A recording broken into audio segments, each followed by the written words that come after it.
Watch the video till the end and please like, share and subscribe the channel and press the bell icon to get video updates. स्वच्छंदता और स्वतंत्रता। स्वतंत्रता यानी स्वयं पर अपना अनुशासन, इसका नाम है स्वतंत्रता। वही व्यक्ति स्वतंत्र है। गांधी जी को अपने स्वतंत्र कह सकती है, स्वतंत्र थी, इसलिए स्वतंत्रता के आंदोलन में कूदे और उन्होंने आंदोलन चलाया। और कितने लोग उनके साथ जुड़े, कितने लोग, हजारों आदमी उनके साथ में जुड़ गए, क्योंकि उनका स्वयं पर अनुशासन था, नियंत्रण था। स्वयं खाने पर भी था, सोने पर भी। उनके जैसे सोने का नियंत्रण भी शायद बहुत कम लोगों में मिलेगा। 5 मिनट सोना है, 5 मिनट टाइम है, तो 5 मिनट सोए, नींद झपकी ली और उठ खड़े हुए। इतना नियंत्रण, कितना अनुशासन था। ये जागरूकता के द्वारा होता है। जितना आदमी अवेयरनेस रहेगा उतना ही वो स्वतंत्र रहेगा, उतना ही उसका अधिकार अपने पर रहेगा। दूसरा है स्वच्छंदता। स्वच्छंदता का अर्थ क्या है?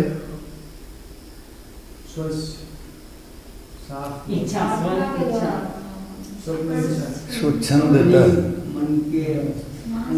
दो शब्द है, स्व और छंद। छंद का अर्थ है अभिप्राय, आकुतम। अभिप्राय, छंदोभिप्राय है आकुतम। छंद, आकुत और अभिप्राय, ये तीनों एकार्थक शब्द है। तीनों का एक, जैसे जल, वाटर और पानी, तीनों एक है।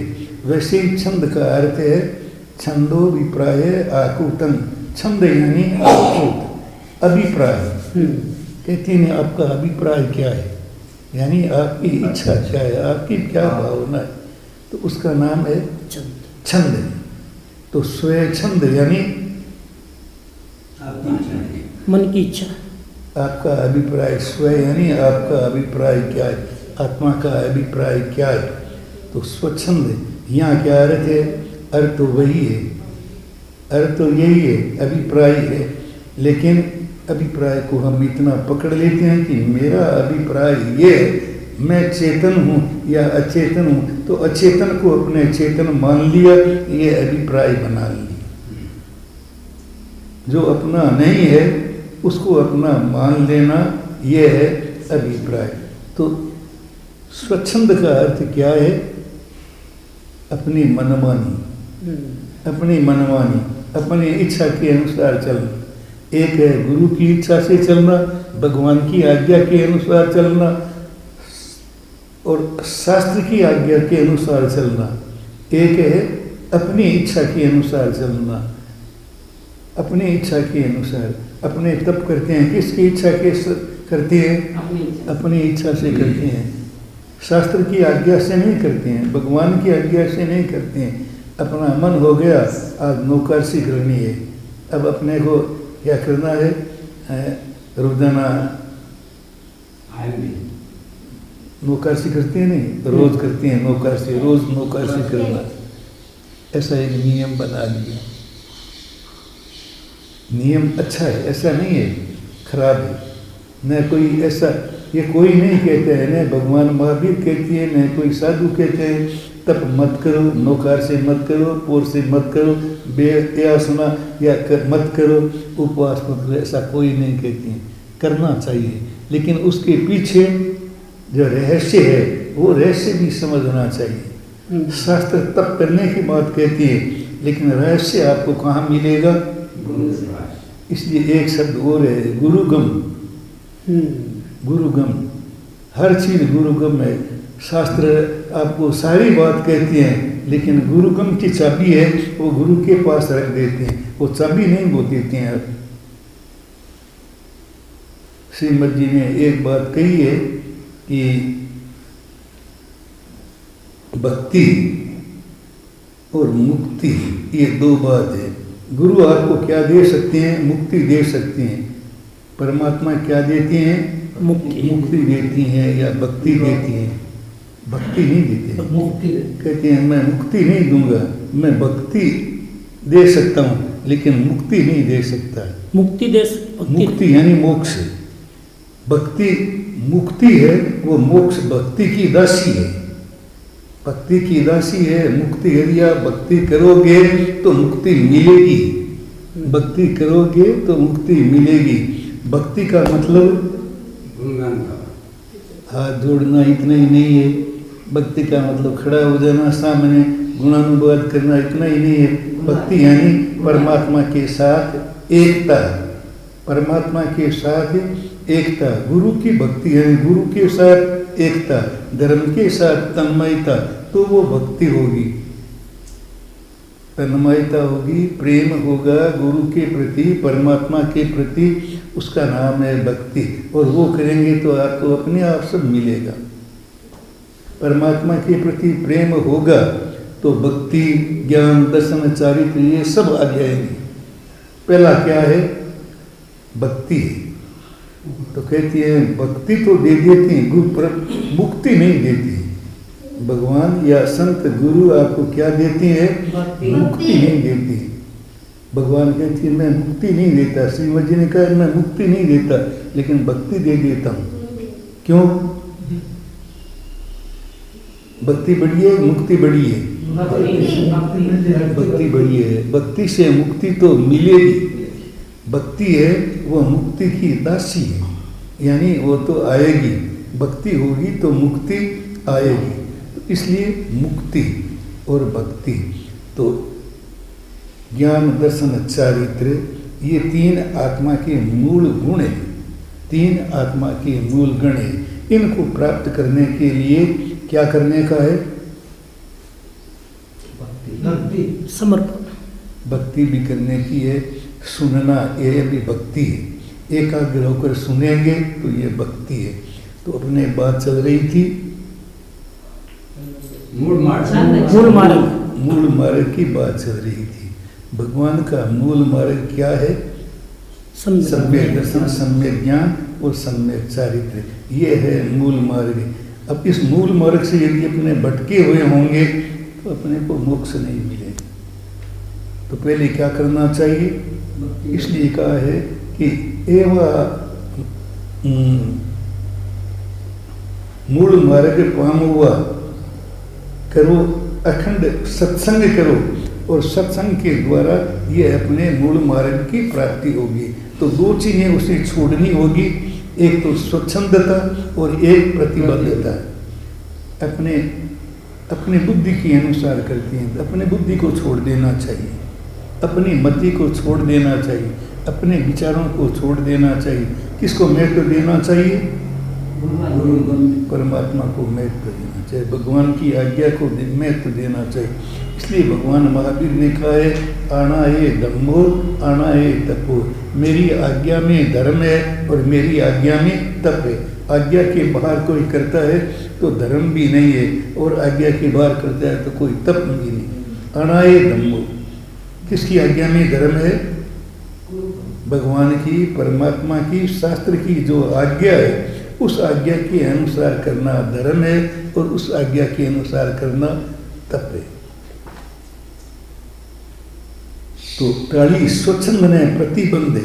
ये आज्ञा की स्वीकृति कब होगी?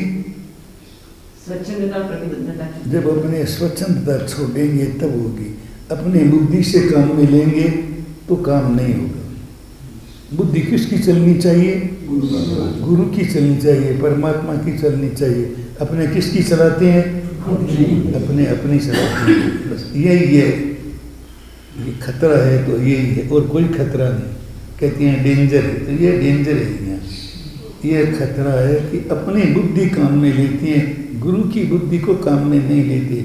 गुरु का अपने मानती हैं बहुत लोग। मैं सुनता हूँ, देखता भी हूँ, अनुभव भी करता हूँ।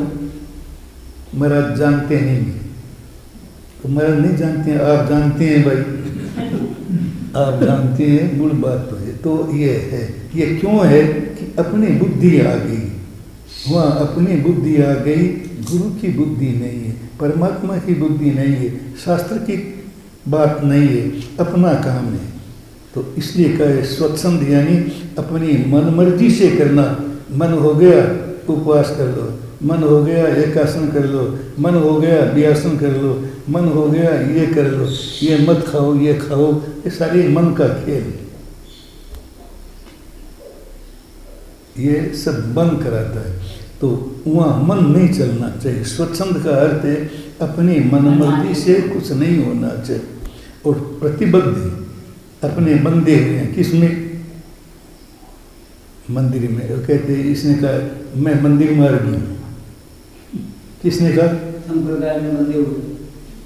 कोई भी हो, मैं मंदिर मार्गी हूँ, तो मैं तेरा पंथी हूँ, मैं स्थानक वासी हूँ, मैं ये हूँ, मेरा ये पंथ है, मेरा ये सामने, उनके सामने भी ये प्रश्न आया। किनके सामने? लघुराज स्वामी के। क्योंकि ये भगवान इनको मानते थे, श्रीमद् राजचंद्र जी को मानते थे। तो लोगों ने इनसे भी प्रश्न किया, आप किसको मानते हैं? आपका पंथ कौन सा है? आपका पंथ कौन सा है? किनसे मार्ग का? तो उन्होंने ये कहा, अपने साधुओं से भी उन्होंने पूछा। लोग हमसे पूछते हैं कि आप मंदिर मार्गी में भी कई पंथ है नहीं, अलग अलग तपोगच्छ, खतरगच्छ। हाँ, तपोगच्छ है, खतरगच्छ है। तो आप खतरगच्छ में है, तपोगच्छ में है, किस में है? ये उनसे भी पूछा। तो साधुओं से भी ये पूछते हैं, लघुराज से, और उनके शिष्यों से भी ये पूछते हैं। तो एक दिन लघुराज स्वामी ने श्रीमद जी से पूछा कि लोग ये पूछते हैं कि आप कौन से गच्छ में हो, किस गच्छ को मानते हो? तो श्रीमद जी ने कहा, तुम एक ही बात कहो, मैं कोई भी गच्छ में नहीं हूँ, मैं आत्मा में हूँ। और मेरा धर्म क्या है? आत्मा मेरा धर्म है। मैं आत्मा हूँ, न किसी गच्छ में हूँ, न किसी संप्रदाय में हूँ। इसका मतलब है बंध जाना, बंध गए। कोई तेरा पंथ में बंध गया, कोई ये बताते हैं गुरु, कहते हैं गुरु हमारे माँ श्रमण जी, गुरु कहते हैं हमारे नाना लाल जी, गुरु कहते हैं हमारे वो, गुरु कहते हैं हमारे गुरु। कितने गुरु हो गए? अपने यहाँ इतने बैठे हैं, एक ही गुरु है या कई गुरु है? कईयों की एक ही गुरु है, कईयों की अलग है। आपका अलग है, आपका अलग है, आपका अलग है, हमारा अलग है। ऐसे गुरु अलग हो गए। ये इसलिए प्रतिबद्धता आ गई, इसलिए अपने दूसरी जगह सुनने के लिए जाएंगे भी नहीं। प्रतिबद्ध मान दिया कि दूसरी जगह जाना नहीं है, दूसरी जगह नहीं जाना है। गए तो कहीं दिमाग खिसक जाएगा, इधर से उधर हो जाएंगे, इसलिए कहीं जाना नहीं। पकड़ा दिया है कि जैसे खूंटे पर बांधते हैं किसको? गाय को। वैसे ये पंथों का खूंटा है, उन खूंटों पर अपने को बांध दिया। ये तो परमात्मा की बहुत बड़ी कृपा होती है तो ये छूटता है, नहीं तो छूटता नहीं। इसलिए कबीर ने, मैंने कहा था नहीं आपने, और सब छूटना सरल है, मत की बात मेन है। इस मत को छोड़ना है, प्रतिबद्धता को छोड़ना है, ये कठिन है। अभी आप कह दें आप तेरा पंथी नहीं है, कह देंगे। आप मंदिर मार्गी नहीं है, आप कह देंगे। तो प्रतिबद्धता है, ये सारी बंधन है। प्रतिज्ञा, ये दोनों छोड़ेंगे तो सम्यक दर्शन आएगा, नहीं तो सम्यक दर्शन भी नहीं आएगा। इसलिए कहते हैं आचार्य ने कहा, गुरु के पास में सुनो और सुनने के बाद में पहले इन दोनों को छोड़ करके जाओ, फिर सुनो। प्रतिबद्धता को छोड़ दो और स्वच्छंदता को छोड़ दो, फिर आप सुनेंगे तो शायद वो पल्ले पड़ेगा। तो सम्यक दर्शन की प्राप्ति भी कब होगी? ये मैं ये मानूंगा कि मैं तेरा पंथी हूँ, मैं स्थानकवासी हूँ, मैं ये हूँ, सम्यक दर्शन आएगा? सम्यक दर्शन नहीं आएगा। दृष्टि बंद गई, दृष्टि बंद गई, अपने बंद गए, एक खेलने में आ गए। मैं एक बार गया था एक आश्रम में, हाँ गए थे नहीं अपने मोहन भाई के। कौन सा आश्रम था? एक आश्रम में गए थे, बैठे थे, और बैठने के बाद बैठे बात की कि महाराज ये बाड़े हैं, आप किस बाड़े में हैं? बाड़े में, सब बाड़े में बंद हुए हुए हैं। जब बाड़ों में बंद है तो आदमी मुक्त नहीं है। गाय मुक्त है, बंद नहीं, तो बंद नहीं, तो अपने भी बंधे हुए हैं। ये प्रतिबद्धता, ये किसकी बाधक है? मुक्ति की बाधक है, मूल गुण की बाधक है। सम्यक दर्शन, सम्यक ज्ञान और सम्यक चरित्र की बाधक है। तो गुरु के पास में जाओ और सुनो। अब गुरु यहाँ अटक जाएगा, फिर ये गाड़ी अपने आगे चलेगी नहीं, कि गुरु की समस्या अपने सामने आएगी। गुरु कैसा होना चाहिए? जो मूल मार्ग का बता रहे हैं, तो मूल मार्ग के गुरु भी मूल मार्ग के ज्ञाता होने चाहिए और मूल मार्ग पर चलने वाले होने चाहिए।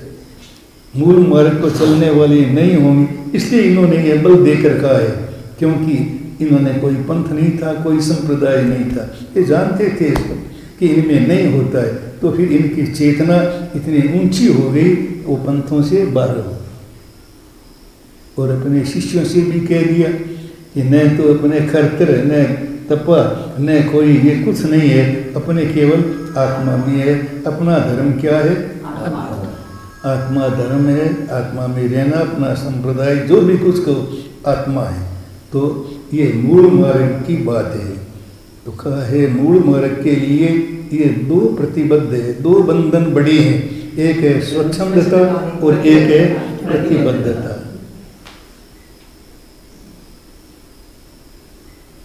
बांधना, अपने बंधे हुए आदमी खोलेगा या बांधेगा? अपने बंधन में इतना बांधूंगा। और ये करते ही थे, सब कराते हैं, आज तक ये करते रहे। ये पंथ स्वीकार करो, ये करो, स्थानवासी वो बनाएंगे, मंदिर मार्गी वो बनाएंगे, और वो तपा गच्छ वाले वो बनाएंगे, खरतर गच्छ वाले खरतर में बनाएंगे, गच्छों में भी इकट्ठे करते जाएंगे। लेकिन कोई ये नहीं कहेगा ये मार्ग नहीं है। मार्ग है सम्यक दर्शन, सम्यक ज्ञान और सम्यक चार्य, ये मार्ग है। तो श्रीमद जी कह रहे हैं मूल मार्ग सांभलो जिन नो रे, करी वृत्ति अखंड सन्मुख रे। दो अपनी वृत्तियों को एक करके सुनो, बिखरी हुई वृत्तियां मत रखो, और एकाग्रता पूर्वक सन्मुखता पूर्वक सुनो। और सुनने के बाद दो बातें ये भी छोड़ो, स्वच्छंदता और प्रतिबद्धता, तब आपको मोक्ष का मार्ग, सम्यक दर्शन का मार्ग मिलेगा। अन्यथा बहुत मुश्किल है, किसी को भी नहीं मिलता। अपने को प्राप्त करना है या नहीं, सम्यक दर्शन प्राप्त करना है तो थोड़ा चिंतन करना चाहिए, सोचना चाहिए। दिमाग है, बुद्धि है, अपने पास में विवेक है तो उसका उपयोग करना चाहिए, सोचना चाहिए। इसलिए भगवान ने विवेक दिया है। अलग अलग करो, देखो, और देखने के बाद नहीं करो। और श्रीमद जी ने यही कहा है कि पहले आप एक काम करो, सब जगह घूमाओ, देखाओ, गुरु की खोज कर लो, गुरु की खोज करो। जब आपका दिल बैठ गया, आपका मन लग गया, बैठ गया, यहाँ सत्य है। अब जैसे लघुराज स्वामी का ये बैठ गया, कौन थे? लघुराज स्वामी कौन थे? स्थानकवासी थे, ये कोई डेरावासी नहीं थे। सह रहते वहाँ करते, लेकिन थे स्थानकवासी। लेकिन फिर इनके पास आए, उन्होंने छोड़ दिया और कह दिया हम आपकी शरण में है आपकी। ऐसे ही वो सौभाग्य भाई भी स्थानकवासी थे, उम्र में इतने बड़े थे, लेकिन तत्व ज्ञान आया तो उनके चरणों में गिर पड़े और ये कहा आज से ये सौभाग्य भाई आपके सिवाय किसी अन्य को नहीं मानेगा। इतने दिन तक मैं दूसरों को मानता रहा क्योंकि ज्ञान नहीं था, लेकिन अब मैं आज से ये सूर्य की साक्षी से, आपकी साक्षी से, आपकी साक्षी से, सूर्य की साक्षी से मैं ये आपके सामने संकल्प करता हूँ, आज से मैं आपके सिवाय, श्रीमद राजचंद्र जी के सिवाय मैं और किसी को नहीं मानता। कितनी बड़ी बात, इतने ज्ञानी होकर के। तो ज्ञानी आदमी जल्दी समझ जाते हैं और ईगो छोड़ भी देते हैं। अज्ञानी आदमी को ईगो छोड़ना बहुत मुश्किल है। ज्ञानी आदमी को समझने के बाद 1 मिनट लगती है, 1 मिनट भी नहीं लगी। जैसे ही उनको देखा और उनके चरणों में साष्टांग प्रणाम हो गए। ऐसे कई घटनाएं हैं श्रीमद राजचंद्र जी के जीवन। तो आज ये हमारा तीसरा दिन है, किसका? पर्व का। तो अब हमें मूल मार्ग की तरफ में ध्यान देना चाहिए, जिससे कि हमारा जीवन आनंदमय हो, धर्म हमारे जीवन में आए और हम धर्म को ठीक से समझ सकें और अपना सकें। इसके लिए ये सारी चीज़ें चल रही है। मंगल पाठ। अरहंता मंगलम सिद्धा मंगलम साहु।